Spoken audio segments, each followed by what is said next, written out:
الحمد لله وكفى وسلام على عباده الذين اصطفى عما بعد أعوذ بالله من الشيطان الرجيم بسم الله الرحمن الرحيم ولكن كونوا ربانيين بما كنتم تعلمون الكتاب وبما كنتم تدرسون وقال سبحانه تبارك وتعالى في مقام آخر إنما يخشى الله من عباده العلماء وقال النبي صلى الله تبارك وتعالى عليه وسلم العلماء ورثة الأنبياء وقال النبي صلى الله عليه وسلم خيركم من تعلم القرآن وعلمه رواہ البخاری او کما قال النبی صلی اللہ علیہ وسلم۔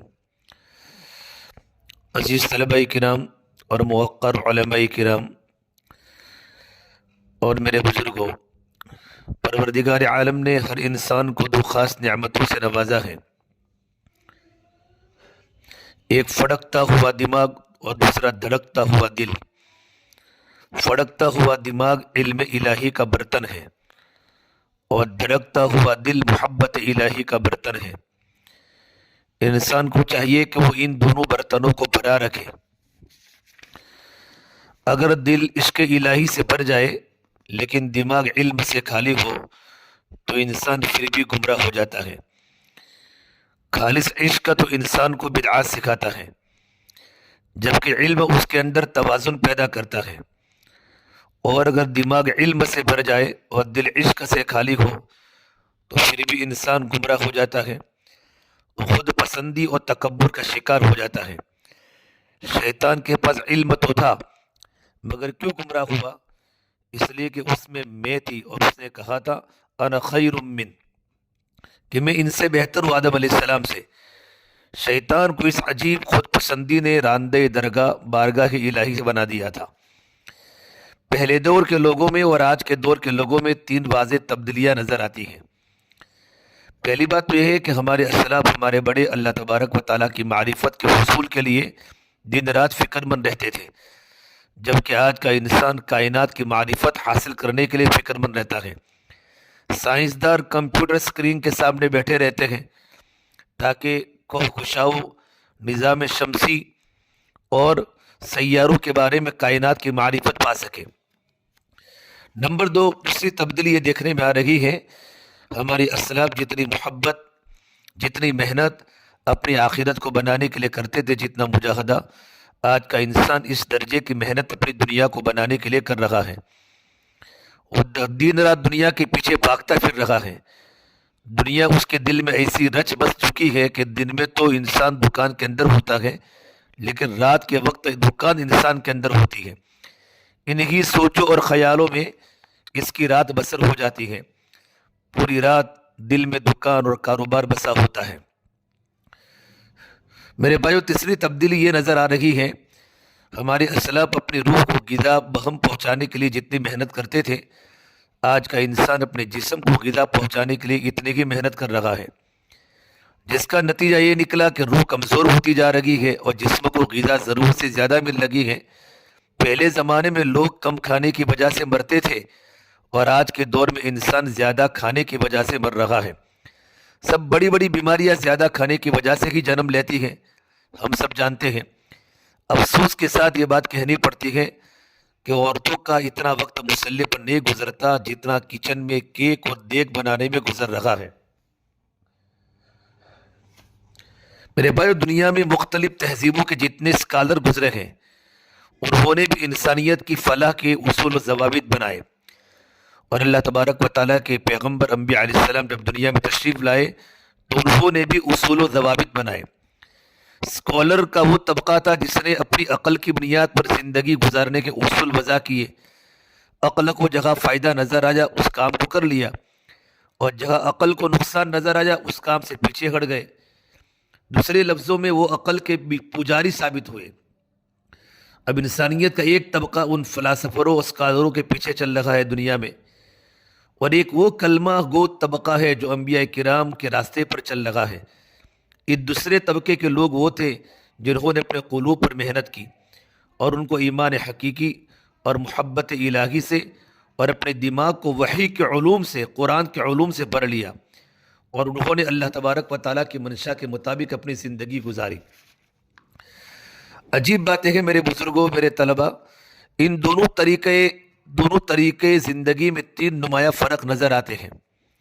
نمبر ایک، وہ لوگ جو عقل کے پجاری بنے اور فلسفہ کے پیچھے چلے، ان میں ایک بات تو یہ دیکھی گئی کہ انہوں نے انسانیت کی فلاح کے لیے جو اصول مرتب کیے، ان کے ہم اصل لوگوں نے ان کی مخالفت کی، انہی کے زمانے کے لوگوں نے۔ چنانچہ ایک فلسفر کے اصول کچھ اور ہوتے گئے، دوسرے کے کچھ اور، گویا کہ ہر ایک کا اپنا اپنا نظریہ تھا۔ لیکن انبیاء کرام علیہ الصلوۃ والتسلیم جب تشریف لائے تو ان سب نے ایک ہی بات کہی کہ تم اللہ تبارک و تعالیٰ کی عبادت کرو۔ قرآن کریم سے اس بات کا ثبوت ملتا ہے۔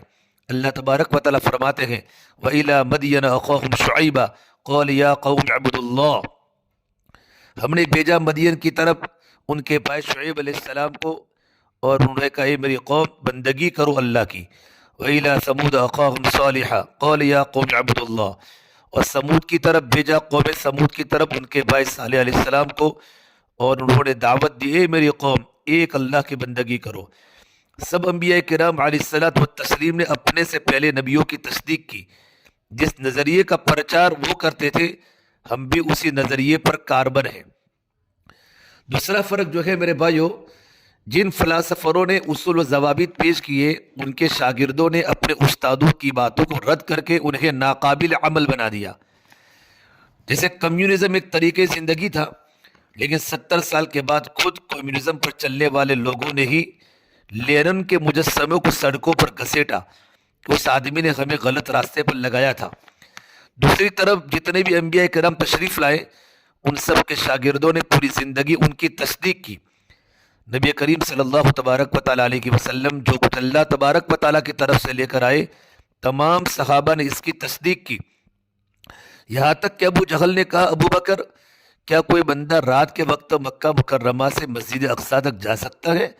فرمایا جا تو نہیں سکتا۔ وہ مردود کہنے لگا تمہارے دوست محمد صلی اللہ علیہ وسلم کہتے ہیں کہ میں گیا ہوں۔ صدیق اکبر نے فرمایا اگر وہ کہتے ہیں تو اللہ کے نبی کے اور سچ کہہ رہے گئے۔ سبحان اللہ، فوراً تصدیق کر دی۔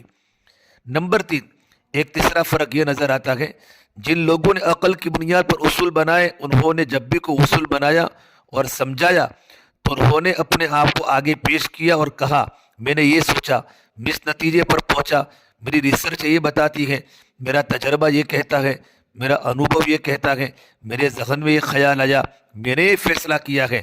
گویا ان کی پوری بات کا نچوڑ میں اور میں نکلا، جبکہ انبیاء کرام علیہ الصلوۃ والتسلیم جو تعلیمات لے کر آئے، ان سب نے انسانیت کی توجہ اللہ تبارک و تعالیٰ کی طرف دلائی، ہر ایک کو اللہ سے جوڑا۔ انہوں نے اپنی بات کو مقدم نہیں کیا بلکہ اللہ کے میسیج کو، اللہ کے پیغام کو مقدم کیا، اور فرمایا اللہ تبارک و تعالیٰ نے یہ فرمایا، اللہ تعالیٰ نے یہ نازل کیا، میری طرف اللہ کا یہ پیغام آیا، اللہ نے مجھے یہ حکم دیا۔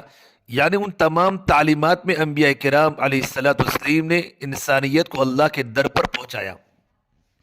الحمدللہ، جس دین پر بھائیو بزرگوں جس دین پر ہم کاربن ہیں، یہ تمام ادیان عالم کا نچوڑ اور خلاصہ ہے۔ جیسے دودھ سے مکھن کو نکال کر کہتے گئے یہ سارے دودھ کا نچوڑ ہے، اسی طرح یوں سمجھیے شریعت محمدی صلی اللہ علیہ وسلم بھی تمام شریعتوں کا نچوڑ ہے۔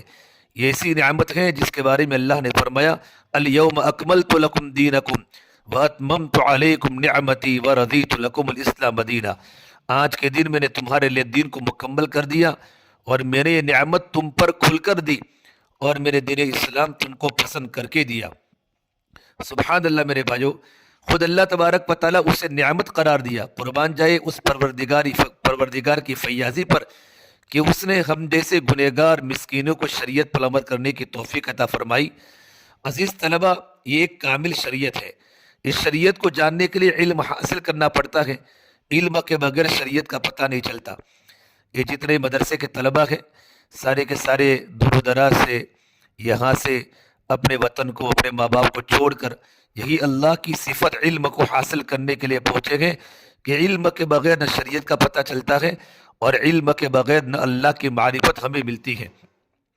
محسن انسانیت حضرت محمد مصطفیٰ صلی اللہ تبارک و تعالیٰ علیہ وسلم نے فرمایا الناس معادن، انسان کانے ہیں، کانے۔ آپ صلی اللہ تبارک و تعالیٰ علیہ وسلم نے بہت قیمتی بات فرمائی۔ لوگ تو دنیا میں کسی کی اچھی بات کو سن کر کہتے ہیں فلاں نے تو لاکھ روپے کی بات کہی، لیکن ہم کہتے ہیں کہ آپ صلی اللہ تبارک و تعالیٰ علیہ وسلم کے اس فرمان کو اس سے تشبیہ دی نہیں جا سکتی، بلکہ سچی بات تو یہ ہے اس کو ملین اور بلین ڈالر سے بھی تشبیہ نہیں دی جا سکتی۔ کان زمینی خزانے کو کہتے ہیں، کہیں سونے کی کان ہوتی ہے، کہیں تانبے کی، کہیں لوہے کی کان پائی جاتی ہے، لیکن یونیم کی کان پائی جاتی ہے، کہیں تو ان کانوں سے چیزیں نکال کر طرح طرح کے فائدے حاصل کیے جاتے ہیں دنیا میں۔ اللہ کے نبی صلی اللہ تبارک و تعالیٰ علیہ وسلم نے انسانوں کو کانوں کے ساتھ اس لیے مشابہت دی، ہر انسان کے اندر اللہ تبارک و تعالیٰ نے استعداد، کوالٹی اور صفات کے خزانے رکھ دیے گئے۔ جیسے کانوں میں سے چیز خود نکالنی پڑتی ہے، اسی طرح انسان اپنی محنت سے ان چھپی ہوئی صفات اور صلاحیتوں کو بیدار کر سکتا ہے، کیونکہ ہر بندے میں صلاحیتیں ہوتی ہیں، اس لیے کسی بندے کو بھی کم نظر سے نہیں دیکھنا چاہیے۔ یہ مدرسے کے جو طلبہ آپ ہیں، آج کے اساتذہ ہیں، آپ کل کے اکابر ہیں، یہ سیکھنے کا زمانہ ہے، صلاحیت کو بنانے کا زمانہ ہے۔ حدیث پاک میں ہے خیارکم فی الاسلام خیارکم فی الجاہلیہ اذا فقہوا، تم میں سے اسلام میں وہ بہتر ہے، وہ بندہ بہتر ہے جو جاہلیت میں بہتر تھا، جب وہ دین کی سمجھ کو حاصل کرے، دین کا فقہ حاصل کرے۔ جب وہ اسلام کی طرف آ کر نیک بنیں گے تو دین میں سے بھی تم سے آگے نکل جائے گی، ان کو فقاہت مل جائے گی، ان کو سمجھ مل جائے گی۔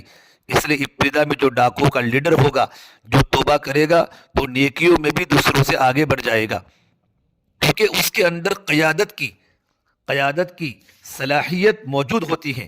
اس کی مثال ہم یہ پیش کر سکتے ہیں، ایک بیج کے اندر درخت بننے کی صلاحیت موجود ہوتی ہے۔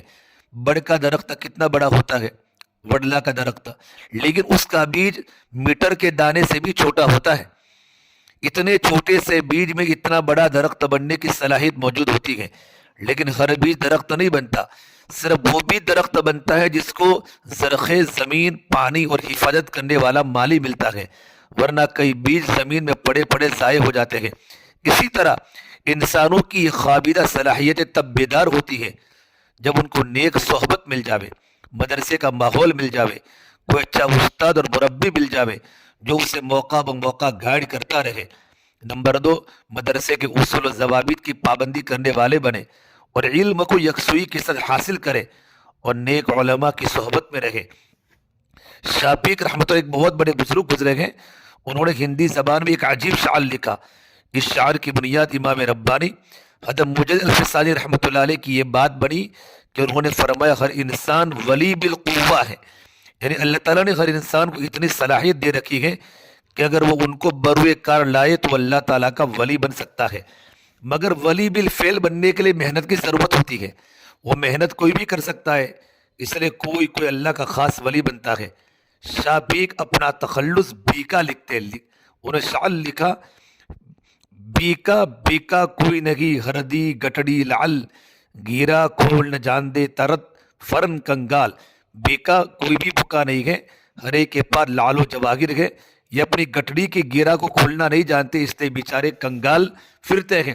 واقعی اللہ تعالیٰ نے ہمارے اندر میرے بھائیوں صلاحیت رکھی ہے، ہم ان صلاحیتوں کو بیدار نہیں کرتے، اس لیے کنگال زندگی گزارتے ہیں۔ ان خوابیدہ صلاحیتوں کو بیدار کرنے کے لیے عزیز طلبہ علم کی ضرورت ہے، جس کے لیے آپ یہاں آئے ہیں۔ اسے دین اسلام کا علم حاصل کرنا ہر مسلمان مرد اور عورت پر لازم کر دیا گیا۔ فرائض کا علم حاصل کرنا فرض ہے، واجبات کا علم حاصل کرنا واجب ہے، سنت کا علم حاصل کرنا سنت ہے۔ علم کا حاصل کرنا اس لیے ضروری ہے، انسان کے ساتھ ہر وقت تو مشکل نہیں ہوتا کہ اس سے پوچھ کر کام کرے گا۔ ضروریات دین کا علم تو ہر صورت حاصل کرنا چاہیے، البتہ اگر کوئی مکمل دین کا علم حاصل کر لے تو نور علی نور ہے، یہ اللہ تعالیٰ کی نعمت ہے، جس کو چاہیے عطا کر دے۔ انسان کی سمجھ کب بیدار ہوتی ہے اور اس میں فقاہت کب پیدا ہوتی ہے؟ اس کا جواب یہ ہے جب اس کا دل سنورتا ہے، تب اس کے اندر فقاہت اور سمجھ پیدا ہوتی ہے۔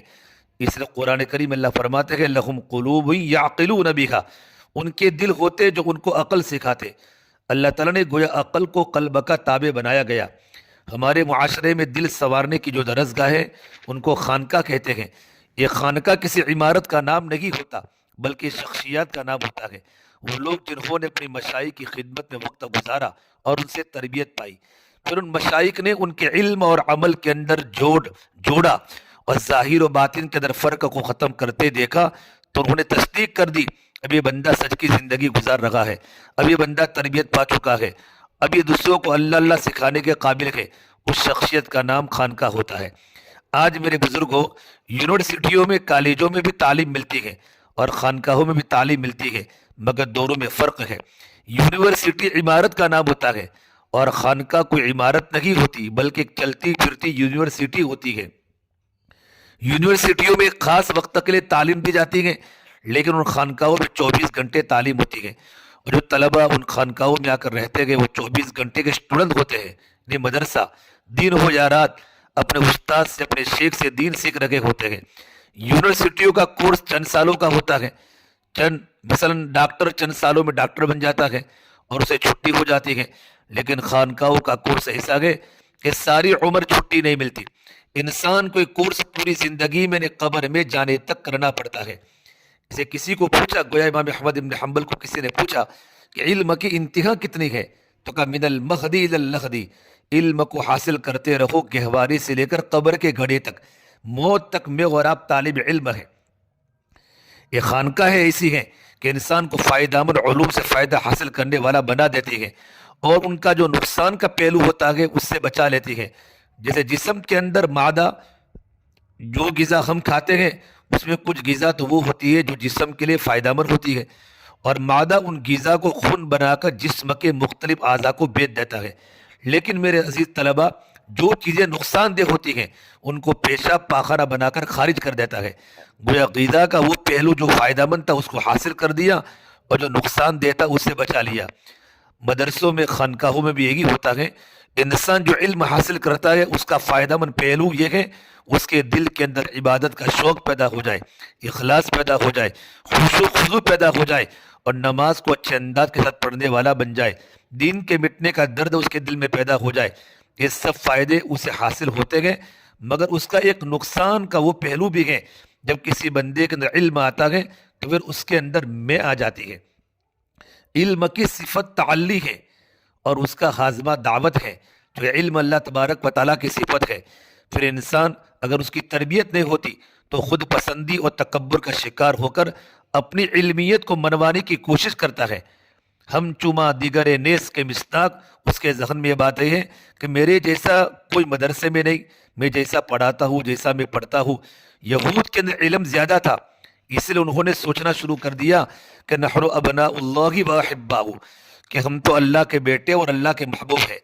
انہوں نے یہ بات تکبر کی وجہ سے کہی، چنانچہ اللہ فرماتے ہیں سأصرف عن آیاتی الذین یتکبرون فی الارض بغیر الحق، میں پھیر دوں گا ان کو اپنی آیتوں سے جو تکبر کرتے ہیں زمین میں ناحق، کیونکہ تکبر ایک نقصان دہ چیز ہے۔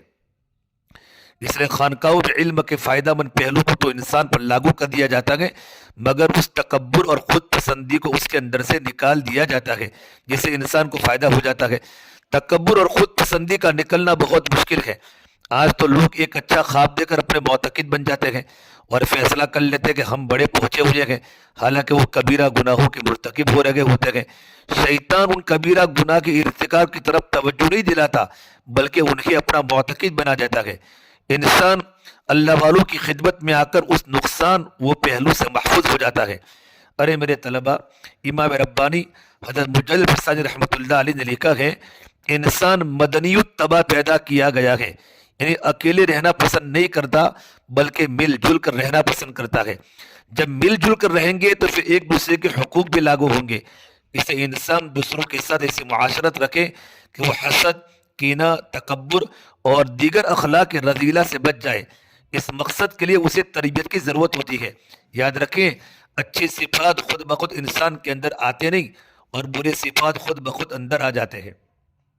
مثال کے طور پر اگر آپ فیصلہ کریں کہ آج کے بعد مجھے جھوٹ نہیں بولنا، تو اس کا مطلب یہ نہیں کہ آج کے اس فیصلے کے بعد آپ کو یہ چیز حاصل ہو گئی ہے، نہیں، بلکہ چونکہ عادت بنی ہوئی ہے اسے بے اختیار زبان سے جھوٹ نکل جائے گا۔ میں ایک چھوٹی سی بات بتاؤں، کوئی آدمی فون پر یہ کہہ دے کہ میں 1 سیکنڈ میں آیا، یہ حقیقت میں جھوٹ ہے، لیکن انسان اس کو خود نوٹ نہیں کرتا۔ اچھا، اگر وہ کسی کی نشاندہی پر نیت بھی کر لے کہ آئندہ میں نہیں کہوں گا، تو پھر بھی کہہ بیٹھے گا کیونکہ عادت بن چکی ہے۔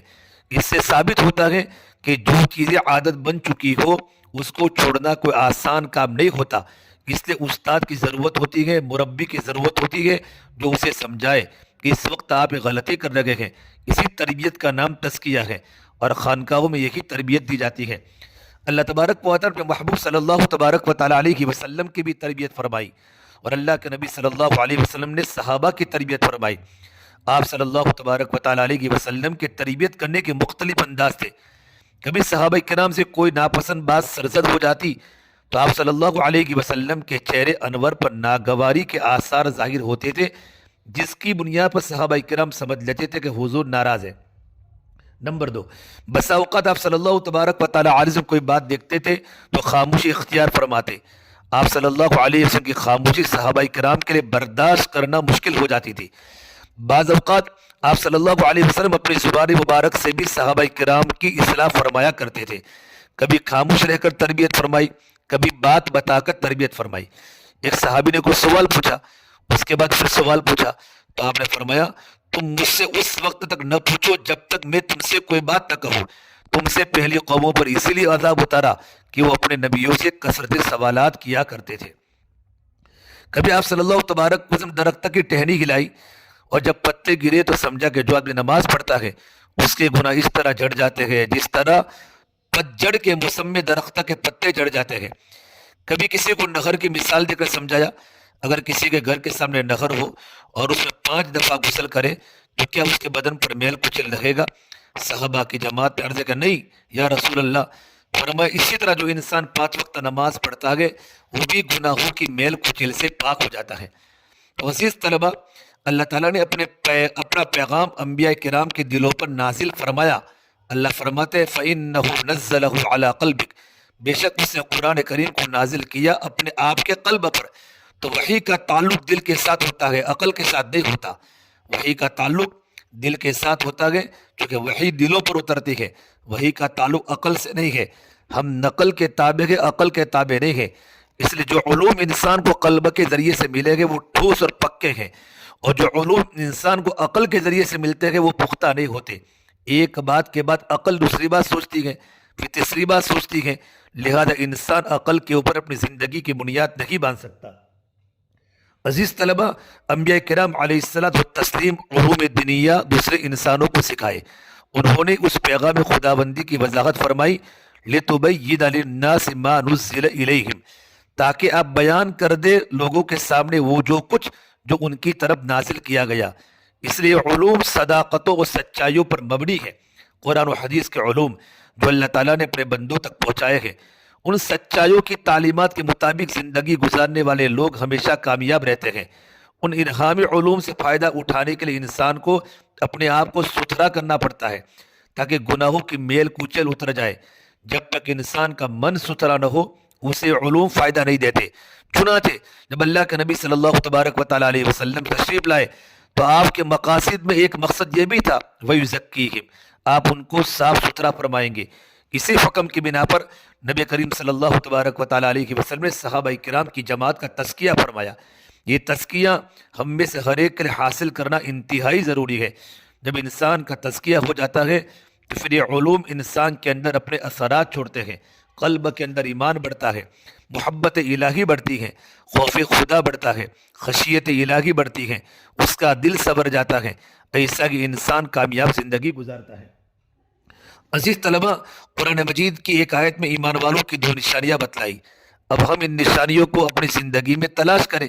پہلی نشانی بتلائی انما المؤمنون الذین اذا ذکر اللہ وجلت قلوبهم، بے شک ایمان والے بندے وہ ہیں جن کے سامنے اللہ تعالیٰ کا تذکرہ کیا جاوے تو ان کے دل فڑک اٹھتے ہیں۔ وجلت قلوبهم، جیسے محبوب کا نام سن کر بندہ متوجہ ہو جاتا ہے اور اس کی کیفیت بدل جاتی ہے، اسی طرح مومن بھی اللہ تعالیٰ کا نام سن کر فڑک اٹھتا ہے۔ ایک دم بھی محبت چھپ نہ سکی جب تیرا کسی نے نام لیا۔ اب ہم یہ نشانی اپنی زندگی میں تلاش کرنے کی کوشش کرتے ہیں۔ جب ہمارے سامنے پروردگار عالم کا نام لیا جاتا ہے تو کیا ہم اپنے قلب میں اس کی حرارت محسوس کرتے ہیں؟ اور اگر پرواہی نہیں ہوتی تو اس کا مطلب یہ ہے ہمارے اندر وہ کیفیت ابھی کامل درجے کی پیدا نہیں ہوئی۔ عزیز طلبہ، یہ طے شدہ بات ہے، جس بندے نے بھی کلمہ پڑھا اس کے دل میں اللہ کی محبت ضرور ہے، لیکن اس محبت کو بڑھا کر ہم نے شدید تر بنانا ہے، کیونکہ اللہ فرماتے ہیں والذین آمنوا اشد حبا للہ، ایمان والوں کو اللہ سے شدید محبت ہوتی ہے۔ اللہ نے کہا وَإِذَا تُلِيَتْ عَلَيْهِمْ آيَاتُهُ زَادَتْهُمْ ایمانا، یہ دوسری علامت ایمان والوں کی بتائی، جب ان کے سامنے قرآن پاک کی آیات تلاوت کی جاتی ہے تو ان کا ایمان بڑھتا ہے۔ کیا یہ کیفیت ہمیں بھی حاصل ہے؟ 24 گھنٹے قرآن کریم کی تفسیر ہوتی ہے، قرآن کا درس ہوتا ہے، قرآن کی قرات ہوتی ہے، ہم قرآن کریم کو خود پڑھتے ہیں تو ہمارے اوپر اس کے اثرات ہوتے ہیں کہ ہمارے ایمان میں ترقی ہوئی۔ یہ بات بڑے افسوس سے کہہ رہا ہوں، ایک قاری صاحب اپنے حالات بتا کہہ رہے تھے، جب میں بچوں کو پڑھا رہا تھا تو عین سبق سننے کی حالت میں میری شہوت بری نظر ایک بچے پر پڑ رہی تھی۔ آخر اس کی کیا وجہ ہے؟ ایسا کیوں ہو رہا ہے؟ حالانکہ اللہ تعالیٰ فرماتے ہیں جہاں قرآن پڑھا جائے وہاں رحمت اترتی ہے۔ اب وہ بندہ جس نے فجر سے پہلے کلاس لینے شروع کی اور پھر فجر کے بعد سے لے کر عشاء تک مختلف وقفوں سے بچوں کو اللہ کا قرآن پڑھایا، خود بھی پڑھا، بچوں سے بھی سنا، اور ایک وقت میں درجنوں بچوں کی قرآن پڑھنے کی آواز اس کے کانوں میں جاتی رہی، تو دن کے 12-14 گھنٹے اللہ کی رحمتوں کے جھرمٹ میں بیٹھا رہا۔ ایسے بندے کا دل تو بالکل دھل جانا چاہیے تھا، اس پر نفس و شیطان نے غلبہ کیوں کیا اور اس پر قرآن کریم کی تلاوت کا اثر کیوں نہ ہوا؟ ہمارے مشائخ نے اس کا جواب دیا ہے، یہ قرآن مجید کی تلاوت کے وقت اللہ کی رحمتوں کے اترنے میں تو کوئی شک نہیں، مگر ان کا دل ان رحمتوں کو جذب نہیں کر رہا ہوتا۔ دیکھو ایک بات، ایک مثال سے سمجھ میں آئے گی، جب بچہ پیدا ہوتا ہے تو اگر آپ اس کو پہلے دن بھینس کا دودھ پلا دیں تو اس کا معدہ اسے برداشت نہیں کر سکے گا، اس کا پیٹ خراب ہو جائے گا اور اسے اسہال کی تکلیف ہو جائے گی، جلاب ہو جائے گا۔ اس لیے بچوں کو یا تو ماں کا دودھ پلایا جائے یا تو بکری کا دودھ پلایا جائے۔ ہمارے یہاں گائے کا دودھ پلاتے ہیں کیونکہ بکری کا دودھ بہت ہلکا اور پتلا ہوتا ہے، اسے بچہ اسے برداشت کر لے گا، اور جوان ہو کر بھینس کا 1 کلو دودھ بھی برداشت کر لے گا۔ کیا مطلب ہے کہ شروع میں جب اس کی استعداد کمزور تھی اس لیے اسے کسی ہلکی پھلکی چیز کی ضرورت تھی، جب ہلکی غذا ملتی رہی اور وہ پرورش پاتا رہا تو پھر اس کے اندر استعداد بڑھتی گئی، حتیٰ کہ اس کے اندر گائے کا دودھ جذب کرنے کی صلاحیت پیدا ہو گئی۔ پھر جب بڑھتے بڑھتے وہ جوان ہو گیا تب اس کے اندر بھینس کا دودھ برداشت کرنے کی صلاحیت پیدا ہو گئی۔ بالکل اسی طرح قرآن مجید کے انوارات ثقیل ہے۔ اللہ فرماتے ہیں انا سنلقی علیک قولا ثقیلا، ہم ان قریب آپ پر ایک بھاری بات نازل کریں گے، اس لیے اس کے انوارات کو برداشت کر لینا ہر بندے کے بس کی بات رہی۔ ہمارے مشائخ فرماتے ہیں بزرگ، ذکر اللہ کے انوارات بہت لطیف ہوتے ہیں، جو بندہ اللہ کا ذکر کرتا ہے اس کا قلب گناہوں کے میل کی وجہ سے جتنا بھی گندا ہو کر ذکر کے انوارات کو قبول کر لیتا ہے، اس ذکر اللہ سے اس کے قلب کی نورانیت بڑھتی رہتی ہے، حتیٰ کہ ایک وقت ایسا آتا ہے کہ اس کا قلب لا الہ الا اللہ کے انوارات قبول کرنے کے قابل بن جاتا ہے۔ لا الہ الا اللہ کا ذکر کرتے کرتے انسان کی کیسی کیفیت بن جاتی ہے، جب وہ قرآن مجید کے انوارات سے بھی فیض پانا شروع کر دیتا ہے، اب اس کے دل کی روحانیت اتنی بن چکی ہوتی ہے کہ قرآن سن کر فڑک اٹھتا ہے۔ اسی طرح ہمارے مشائخ کے کانوں میں جب قرآن مجید کی تلاوت کی آواز آتی تھی تو ان کی کیفیت بدل جاتی تھی، وہ آیات سن کر فڑک اٹھتے تھے۔ کئی تو ایسے حضرات بھی تھے کہ وہ یہ دعائیں مانگتے تھے، اللہ ہم سورہ زلزال پوری سن سکے، ابھی شروع کی جاتی تھی تو چند آیات کے بعد ان پر بے ہوشی طاری ہو جاتی تھی، وہ غش کھا کر گر جاتے تھے اور کئی دنوں کے بعد انہیں ہوش آتا تھا۔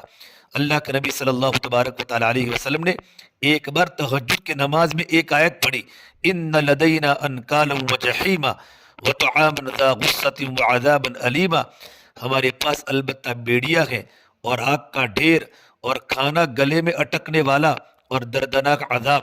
آپ صلی اللہ تبارک و تعالیٰ علیہ وسلم کے پیچھے عمران بن حسین صحابی ہیں کھڑے تھے، انہوں نے آیت سنی، اسی وقت گر کر اپنی جان دے دی۔ ان حضرات کو اتنا خوف خدا ہوتا تھا، سیدہ عائشہ صدیقہ پوری رات یہ آیت پڑھتی رہی، وَبَدَا لَهُم مِّنَ اللَّهِ مَا لَمْ يَكُونُوا يَحْتَسِبُونَ، اور نظر آئے ان کو اللہ کی طرف سے جو خیال بھی نہ رکھتے تھے۔ وہ حضرات قرآن مجید کے انوارات سے فیض پاتے تھے، پھر ان کے آنسو جاری ہو جاتے تھے، قرآن اس کی تصدیق کر رہا ہے، وَإِذَا سَمِعُوا مَا أُنزِلَ إِلَى الرَّسُولِ تَرَىٰ أَعْيُنَهُمْ تَفِيضُ مِنَ الدَّمْعِ حَزَنًا مِّمَّا عَرَفُوا مِنَ الْحَقِّ، سورہ مائدہ کی آیت ہے۔ وہ جو سنتے ہیں اس کو جو اترا رسول پر، تو آپ دیکھیے ان کی آنکھیں ابلتی ہیں آنسوؤں سے، اس بات سے کہ انہوں نے حق بات کو پہچان لیا۔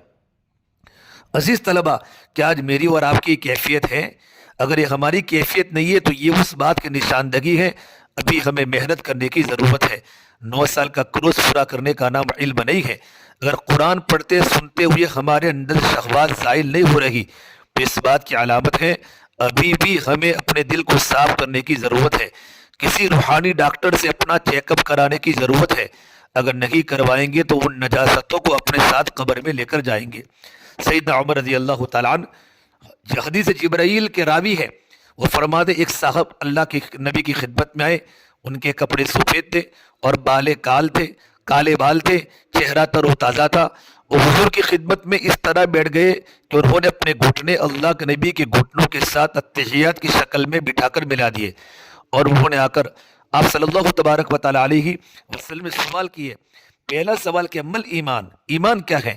اللہ کے نبی نے اس کا جواب دیا صدقت۔ پھر اللہ کے نبی نے اس کا جواب دیا، پھر وہ کہنے لگے صدقت جبرائیل، تم نے سچ کہا اے اللہ کے نبی، آپ نے سچ فرمایا۔ ہمیں حیرانی ہوئی، ایک تو سوال پوچھ رہا ہے اور پھر جواب ملنے پر جواب کی تصدیق بھی کر رہا ہے جیسے پہلے ہی جواب کا پتہ ہے۔ دوسرا سوال پوچھا مل اسلام، اسلام کیا ہے؟ تو اللہ کے نبی صلی اللہ تبارک و تعالیٰ علیہ وسلم نے اس کا بھی جواب دیا۔ پھر وہ کہنے لگا آپ نے سچ فرمایا۔ ہمیں اور حیرانی ہوئی، تیسرا سوال پوچھا مل احسان، احسان کیا ہے؟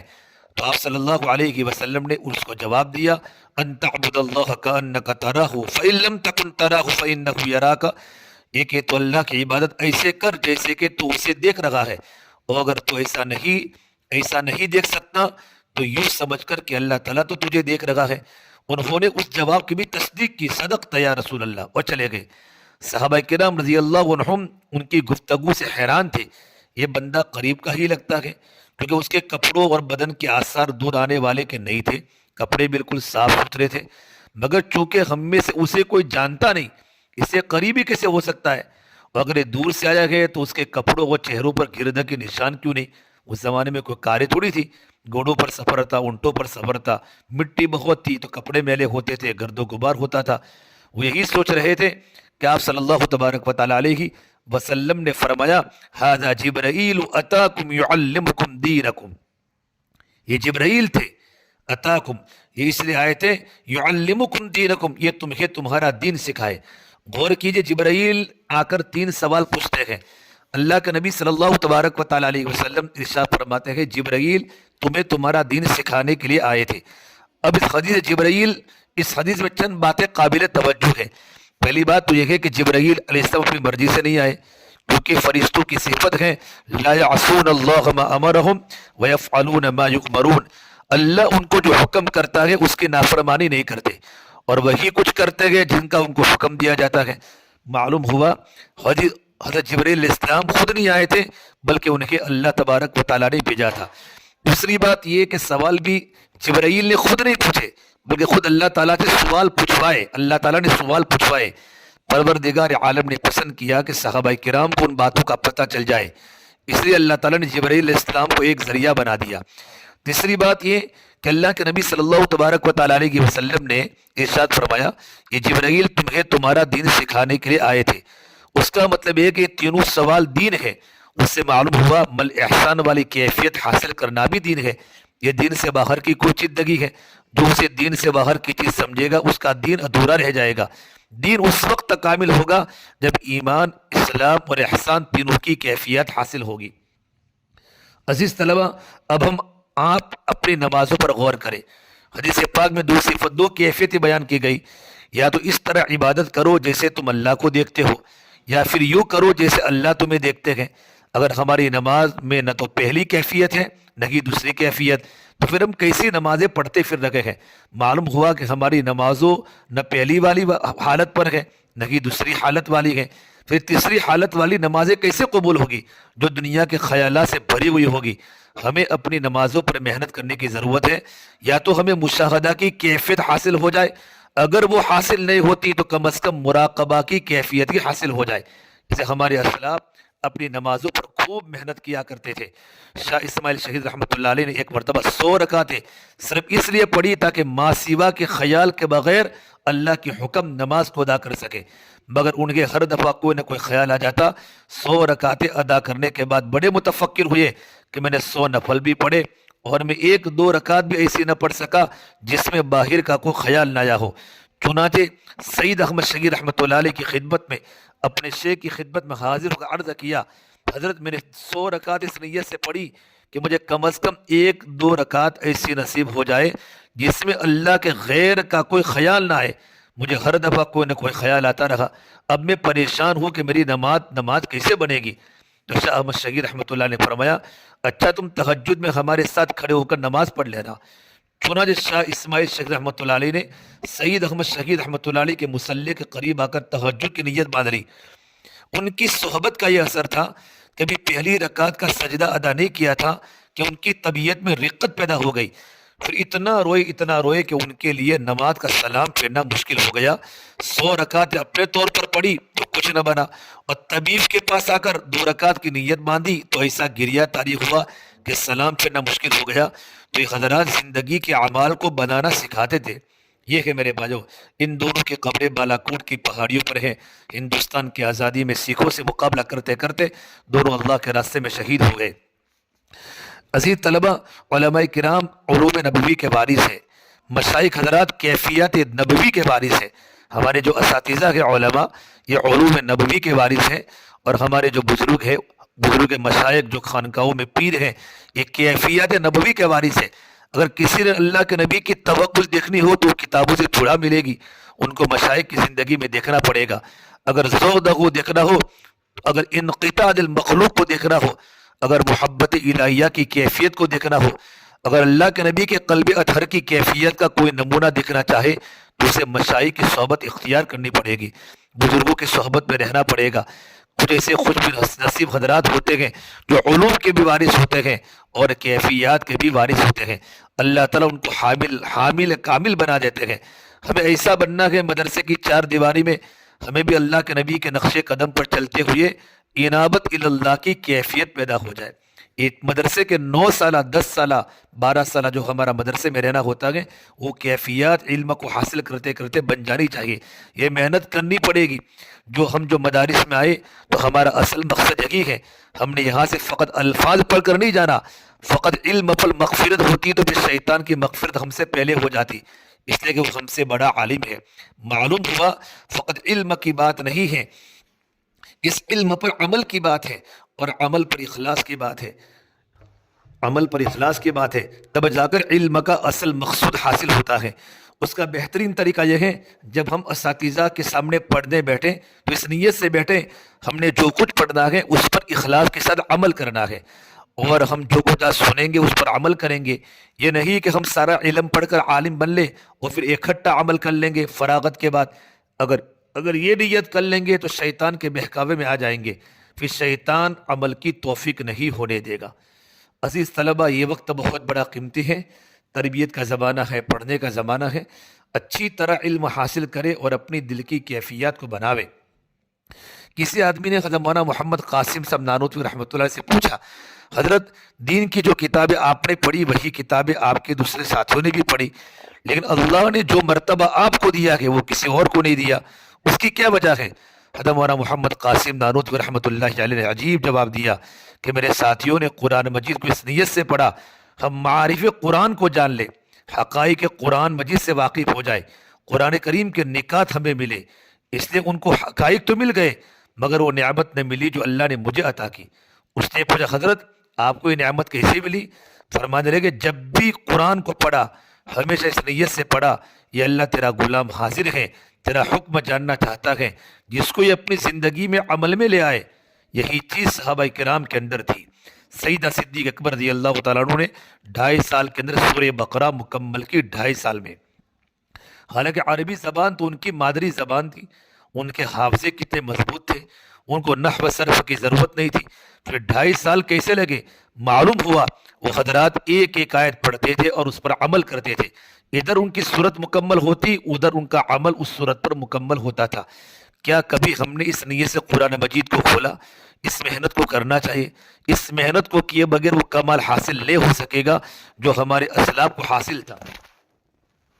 زندگی کے اندر یہ نعمتیں حاصل کرنے کے لیے محنت کرنا تزکیہ اور احسان کی محنت کہلاتا ہے۔ قاری محمد طیب صاحب رحمۃ اللہ علیہ جو ہمارے بڑے بزرگوں میں تھے، دارالعلوم دیوبند میں تقریباً 50 سال ان کے والد صاحب اور خود نے 100 سال کا اہتمام سنبھالا ہے۔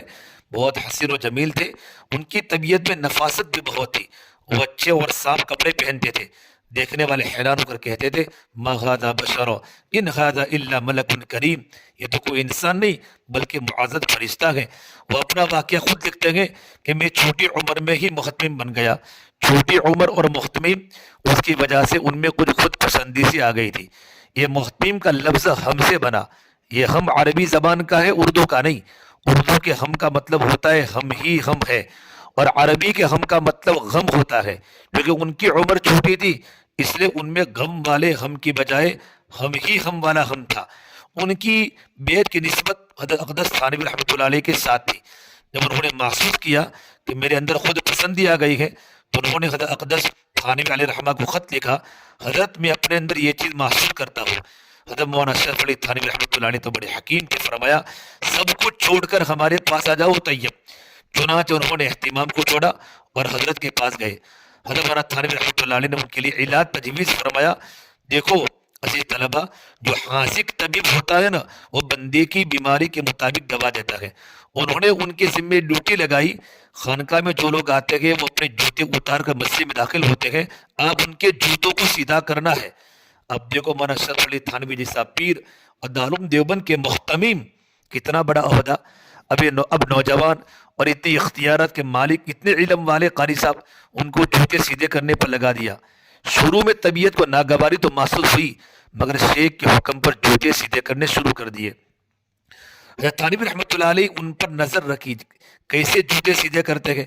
ایک مرتبہ حضرت نے دیکھا کہ جو نئے نئے جوتے ہوتے ہیں ان کو بالکل سیدھا کر کے رکھتے ہیں، اور جو گندے اور پرانے ہیں ان کو بس تھوڑا سا ہاتھ لگاتے ہیں۔ حضرت سمجھ گئے کہ ابھی بھی اندر سے تکبر نہیں نکلا۔ حضرت حکیم الامت نے فرمایا پرانے جوتوں کو پہلے ٹھیک کرو۔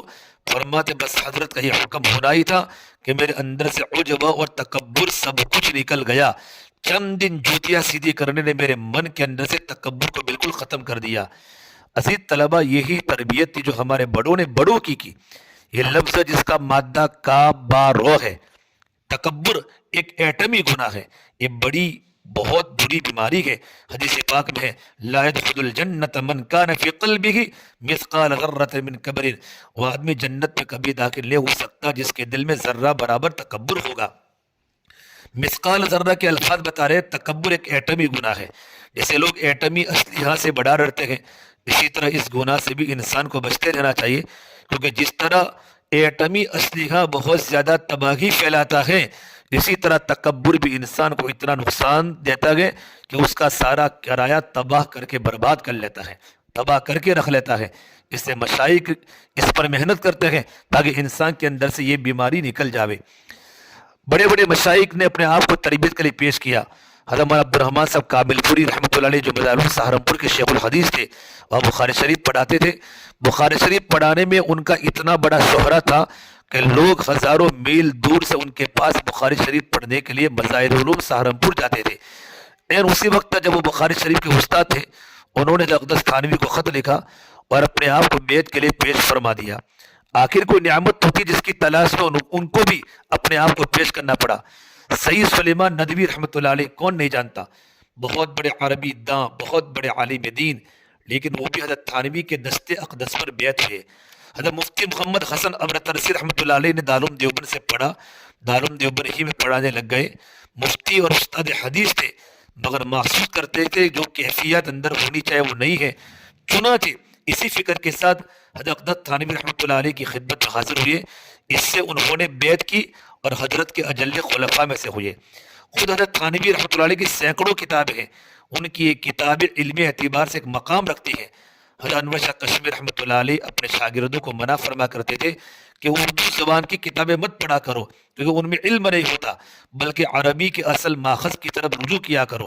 ایک مرتبہ حضرت اقدس تھانوی کی تفسیر بیان القرآن حضرت انور شاہ کشمیری کی نظر سے گزری تو آ کر درس میں طلبہ کو فرمایا میں اب تک تمہیں اردو زبان میں لکھی ہوئی کتابوں سے منع کرتا تھا کیونکہ ان میں اتنا علم نہیں تھا، بلکہ اصل ماخذ اور مراجع کی طرف رجوع کیا کرو، لیکن میں نے جب سے تفسیر بیان القرآن کا مطالعہ کیا ہے تب سے پتہ چلا ہے کہ اردو زبان میں بھی علم موجود ہے، ان کی کتابوں میں سے علم تھا، جس کی تصدیق حضرت مولانا انور شاہ کشمیر رحمۃ اللہ علیہ نے بھی فرما دی۔ حضرت اقدس تھانوی رحمۃ اللہ علیہ اتنے کمالات کے باوجود حضرت حاجی امداد اللہ مہاجر مکی کی خدمت میں وہ کیفیات اور واردات حاصل کرنے کے لیے گئے جن سے انسان کے اندر ایمان بڑھتا ہے اور اس کے دل میں اللہ تعالیٰ کی محبت ٹھاٹھے مارتی ہے۔ اسی کا نام عزیز طلباء تربیت ہے، تزکیہ ہے۔ یاد رکھیے، اگر کسی کو فلسفہ منطق پر ناز ہے تو مولانا قاسم نانوتوی رحمۃ اللہ علیہ کی زندگی کو دیکھے، اگر کسی کو اپنے قوت حافظہ پر ناز ہے تو مولانا انور شاہ کشمیر رحمۃ اللہ علیہ کی زندگی کو دیکھے، اگر کسی کو اپنی فقاہت پر ناز ہے تو مولانا رشید احمد گنگوئی رحمۃ اللہ علیہ کی زندگی کو دیکھے، اگر کسی کو اپنی اقامت دین کی کوششوں پر ناز ہے تو شیخ الہند رحمۃ اللہ علیہ کی زندگی کو دیکھے، اگر کسی کو تبلیغ دین پر ناز ہے تو مولی اللہ صاحب رحمۃ اللہ علیہ کی زندگی کو دیکھے، اگر کسی کو اپنی تحریر پر ناز ہے تو اقدس تھانوی کی زندگی کو دیکھے، اگر کسی کو اپنی تقریر پر ناز ہے تو امیر شریعت عطا اللہ شاہ بخاری رحمۃ اللہ علیہ کی زندگی کو دیکھیں، اگر کسی کو عربی دانی پر ناز ہے تو سید سلیمان ندوی کی زندگی کو دیکھیں، اگر کسی کو اپنی تدریس پر ناز ہے تو ہمارا حسین احمد مدنی نور اللہ مرقدہ کی زندگی کو دیکھیں۔ 18 سال تک مدینہ منورہ میں درس حدیث دیا، بالآخر تربیت پانے کے لیے حضرت رشید احمد گنگوئی رحمۃ اللہ علیہ کی خدمت میں حاضر ہوئے۔ یہ جتنے اکابر کے نام لیے وہ اپنے اپنے فن کے بڑے مشاہیر تھے، مگر انہوں نے تربیت پانے کے لیے مشائخ سے بیعت کی اور باقاعدہ ان کی صحبت میں وقت گزارا۔ اگر ان حضرات کو مشائخ کی صحبت میں وقت گزارنا پڑا تو اگر ہم بھی نعمتوں کو چاہتے ہیں تو ہمیں بھی اپنے آپ پر محنت کرنے کے لیے کچھ وقت گزارنا پڑے گا۔ علماء اور طلباء کو خاص طور پر ان مشائخ کی صحبت میں رہ کر تربیت پانی چاہیے۔ اللہ فرماتے ہیں کونوا ربانیین بما کنتم تعلمون الکتاب وبما کنتم تدرسون، تو بن جاؤ رب والے، کون ربانیین، کیونکہ تم کتاب کی تعلیم دیے ہو اور درس و تدریس کا کام کرتے ہو۔ یہ کون امر کا سیگا ہے، گویا اللہ حکمن فرماتے ہیں اے قرآن پڑھنے والو، اے میری کتاب پڑھنے والو تم اللہ کے اللہ والے بن جاؤ۔ معلوم ہوا کہ درس و تدریس کا کام کرنے والوں کو بہت زیادہ اس کی محنت کی ضرورت ہے، کیونکہ پروردگار عالم نے ان کو مخاطب کر کے حکم دیا ہے کہ تم اللہ والے بن جاؤ۔ اس لیے ہمیں چاہیے کہ اپنے اندر اخلاص پیدا کرے اور ہم اپنے علم کا رنگ اپنے اوپر چڑھا لیں، تاکہ جو کچھ ہم نے پڑھا وہ چیز ہمارے اوپر اپنا رنگ ڈالے اور ہم اللہ کے رنگ میں رنگے جائیں۔ ہمیں چاہیے کہ ہم ہر معاملے میں اللہ کی طرف رجوع کریں، اور یہ رجوع بے اختیار ہونا چاہیے۔ یہ چھوٹے بچے کو ماں مارے تو اماں پکارتا ہے، اگر اسے کوئی غیر مارے تو اماں پکارتا ہے، کوئی چیز مانگنی ہو تو اماں پکارتا ہے، کوئی چیز اس سے کوئی چیز چھینے تو اماں پکارتا ہے، گر پڑے تو اماں اور امی پکارتا ہے۔ جیسے اس بچے کے ذہن میں ماں کے ساتھ ایسا تعلق ہے، ہر غم اور خوشی میں اپنی ماں کو یاد رکھتا ہے، مومن کو چاہیے اس کا اللہ تعالیٰ کے ساتھ بھی ایسا تعلق ہو، ہر خوشی اور غمی میں، ہر قدم پر، ہر موڑ پر اس کی زبان پر اللہ کا ذکر جاری ہو، ہر وقت اپنے رب کی طرف رجوع کر رہا ہو۔ حضرت شاہ ولی اللہ محدث دہلوی نے اپنی کتاب میں لکھا ہے کہ میں حج پر گیا، جب میں مدینہ منورہ میں اللہ کے نبی صلی اللہ تبارک و تعالیٰ علیہ وسلم کی خدمت میں سلام پیش کرنے کے لیے مواجہ شریف پر حاضر ہوا روزے پر، تو میں نے خود دیکھا اللہ کے نبی کی قلب اطہر سے ایک نور آ رہا تھا، اور اس نور کی کرنیں باریک باریک سنہری داغوں کی شکل میں ان لوگوں کے دلوں پر پڑ رہی تھی جو حدیث پاک کی خدمت کرتے تھے، کیونکہ نبی کے وارث ہیں، یہ تھوڑی محنت پر بھی ان کی زیادہ پذیرائی ہوتی ہے، جلدی قبولیت حاصل ہو جاتی ہے۔ عزیز طلباء کرام، ہم سب کی ذمہ داری ہے اپنے علم کو نافع بنانے کی کوشش کریں اور علم پر عمل کرنے کی کوشش کریں۔ مدرسے کے زمانے کے اندر محنت کریں، جب وہ جتنی محنت کروں گے اللہ تبارک و تعالی ہمیں دے گا، اور ہماری زندگی کو صحیح بنانے کی ہمیں ضرورت ہے۔ ہمارے پاس علم تو ہوتا ہے لیکن علم کی نسبت نہیں ہوتی۔ نسبت اس نور کو کہتے ہیں جو اللہ کے نبی کی اقوال، اخبار اور افعال کو بنانے کی وجہ سے بندے کے سینے میں منتقل ہوتا ہے۔ اگر وہ نسبت کا نور آئے تو واضح فرق نظر آئے گا۔ جس کو نسبت کا نور مل گیا اسے اللہ تبارک و تعالیٰ کی بارگاہ میں قبولیت نصیب ہو گئی۔ آپ جتنا علم پڑھ سکتے ہیں پڑھ لیں، اس کی کوئی حد نہیں۔ ہم نے اپنی عمر میں جتنا علم حاصل کیا، جتنا علم حاصل کریں گے مدرسے کے زمانے میں ہمارے پاس ہے، لیکن یاد رکھنا علم کے ساتھ تربیت ضروری ہے، اور علم کے ساتھ تربیت بھی ضروری ہے، اور علم پر عمل بھی ضروری ہے، اور علم کی تبلیغ بھی ضروری ہے۔ فرمایا اللہ کے نبی صلی اللہ علیہ وسلم نے انما بعثت معلما، اللہ نے مجھے معلم بنا کر بھیجا، انما بعثت مبلغا، اللہ نے مجھے مبلغ بنا کر بھیجا۔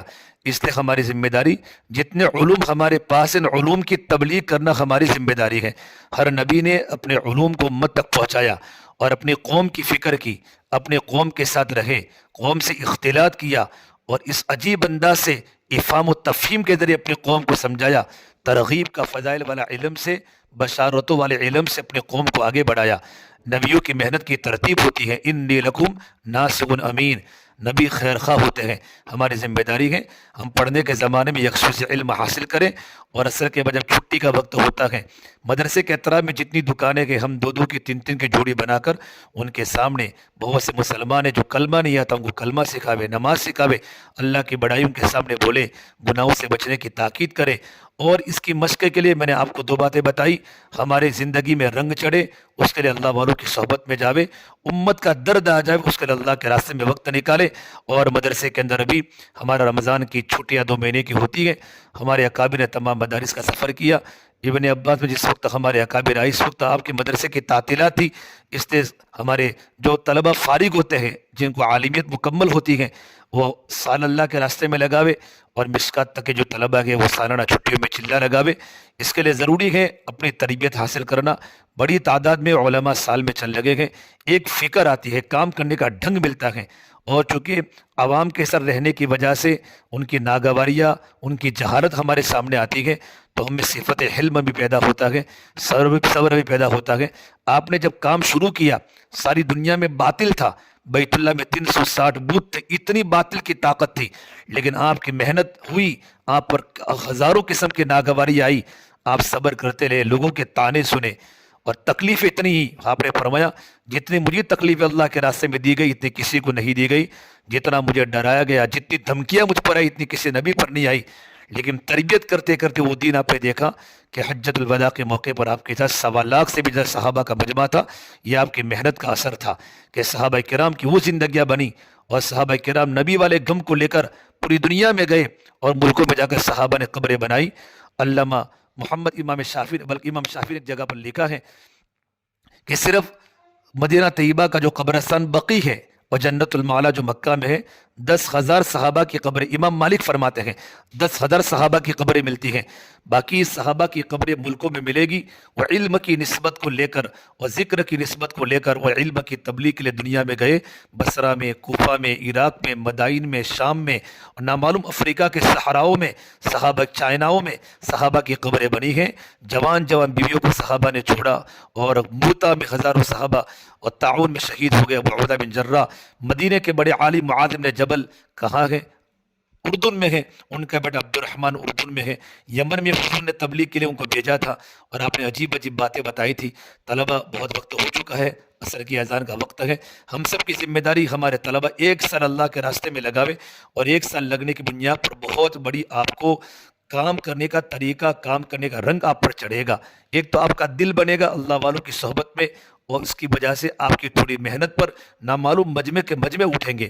اللہ نے مولانا صاحب سے، مولانا عمر صاحب پالمپوری سے، مولانا ایشور رحمۃ اللہ علیہ سے کتنے بڑے بڑے کام دنیا میں لے، کام کرتے کرتے وہ لوگ قبروں میں چلے گئے، اور ملک کے ملک بدلے، قومے کی قومیں بدلی، علاقے کے علاقے بدلے۔